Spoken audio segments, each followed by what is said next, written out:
Nah ternyata tadi malam dia hadir. Saya ke Singapura kali ini karena diundang oleh Hagai Institute. Saya itu sangat respect kepada Dr. John Edmund Hagai. Ini orang hebat sekali. Saya nggak pernah ketemu ada seorang yang bantu seperti dia. Nah, saya pernah jadi alumninya karena saya belajar kepemimpinan dari dia juga. Nah, saya diundang tadi malam di Hotel Mandarin.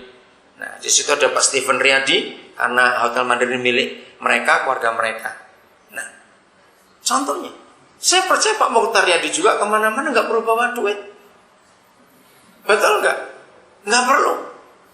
Maka itu ciri orang kaya yang pertama adalah dia jadi hamba uang.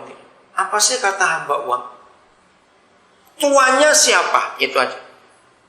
Kalau uang tuan kita, maka kita adalah orang yang paling sengsara di dunia. Dengarkan suami istri, saya nyimpang dikit. Nilai dalam suatu keluarga buat saya yang saya temukan di Alkitab, nilai dari satu keluarga itu bukan berapa kekayaannya, anaknya sekolah apa, kerjaannya apa, tidak. Nilai dari suatu keluarga adalah apa yang kita bicarakan berdua suami istri sebelum tidur, waktu kita sudah di tempat tidur. Dengarkan, ini nilai dari keluarga kita. Waktu kita berdua di tempat tidur, apa topik diskusi kita? Kalau sampai berkata, oh kamu jarang ngomong, lebih celaka lagi itu sudah. Berarti nggak beres ini keluarga cara ngomong di tempat tidur. Betul nggak? Ayo jujur, apa komunikasi kita di tempat tidur? Nah, kalau keluarga itu mata duitan, saudara. Begitu duduk tempat tidur langsung duitnya tinggal berapa? Kenapa banyak saldo berapa? Apa sudah duit aja? Sampai nggak ada ujung, jangan ngomong lagi, jangan ngantuk, besok aja lanjut. Nah, gitu. Tidur, begitu melek. Ingat, saldo jangan dikurangi lagi ya, duit lagi. Nah, maka nilai keluarga orang itu adalah uang. Setuju? Maka itu kita ini hambanya siapa? Hidup ini memang perlu duit, kita nggak bisa munafik. Tapi jangan uang jadi segala-galanya. Kondisi kedua, ciri kedua, siapa itu hamba uang? Apa orang kaya? Setelah jangan jadi hamba uang, kedua, dan cukupkanlah dirimu dengan apa yang ada padamu. Ini definisi yang diakui oleh seluruh dunia. Ternyata dunia itu mengakui orang kaya itu kalau bisa berkata cukup dalam hidupnya, itu orang kaya. Orang yang miskin selalu berkata kurang, terus kurang. Ini orang kaya, bisa berkata cukup dalam hidup. Saudara, lalu kalau punya lebih, padahal maunya cukup, jawabannya gampang. Kalau punya lebih, bendahara, kita ini cuma bendahara, Tuhan yang punya uang itu.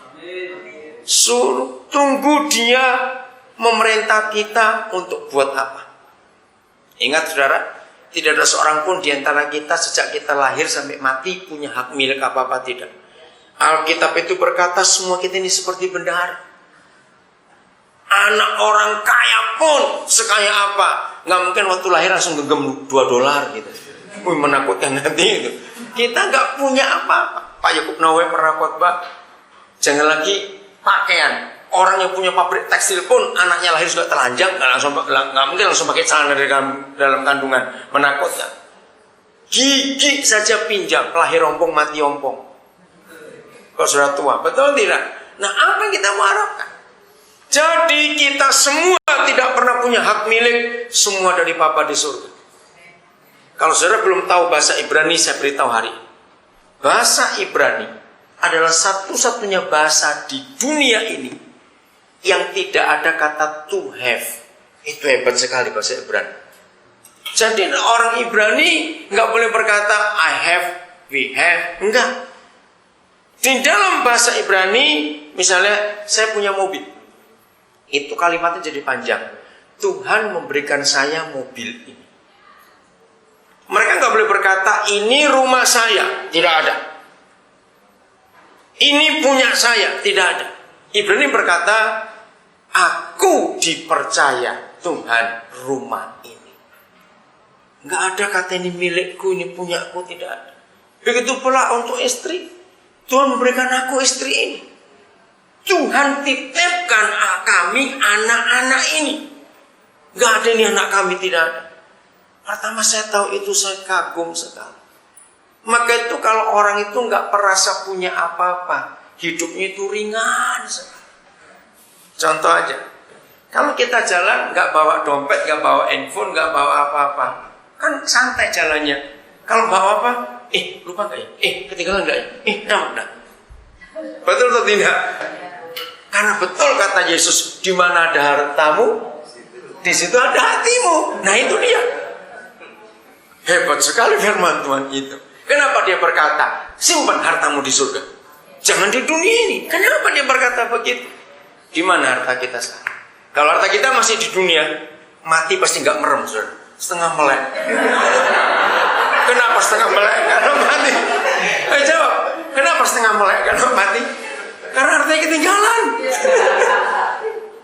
Kalau hartanya di surga, mati itu enak. Maka itu berkata cukup itu luar biasa. Aduh, menyenangkan sekali. Jujur pada diri sendiri. Berkata cukup, bisa tidak. Nah, jaminan Papa, ini dia jaminannya. Ini bagian terakhir.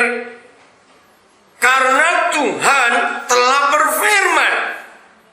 Papa berfirman, aku sekali-kali tidak akan membiarkan engkau, dan aku sekali-kali tidak akan meninggalkan engkau. Amin kan ini? Ini janji Papa kepada kita. Oke, saya beri ilustrasi bagian ini.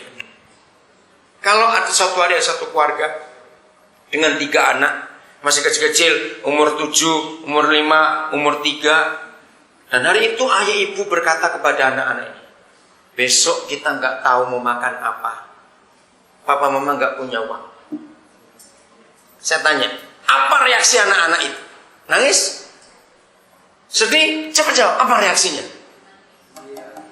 Ayo, reaksinya apa? Cepat jawab. Yang punya anak nangis, berarti belum punya anak. Anak kecil itu cuek. Betul enggak? Apa mereka tuli? Tidak. Apa mereka nggak ngerti bahasa orang tuanya? Begitu dengar besok nggak tahu makan apa, hehehe, main lagi, lompat-lompat, lari-lari. Ayo, kenapa? Karena mereka percaya papa mamaku pinter, itu urusan mereka. Nah, ini jaminannya.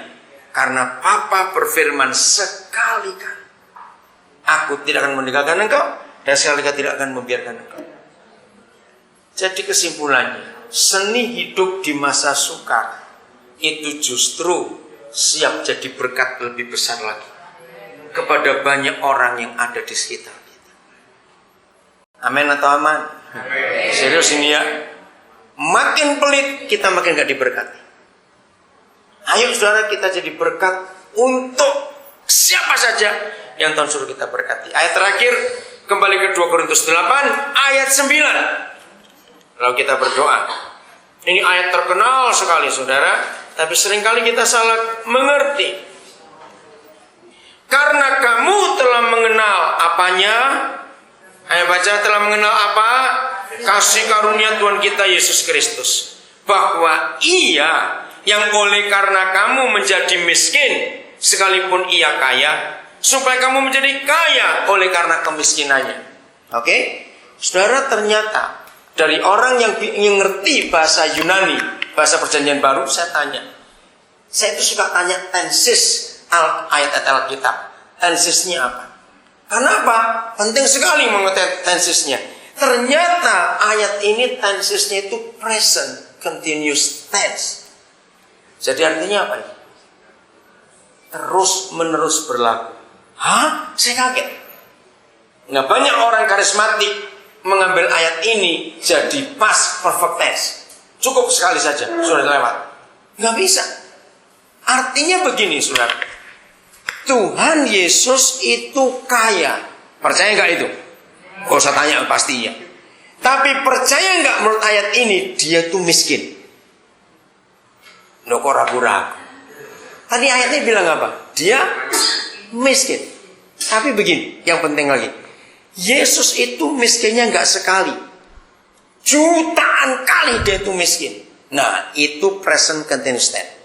Dengarkan seni hidup di masa sukar. Ini ayat.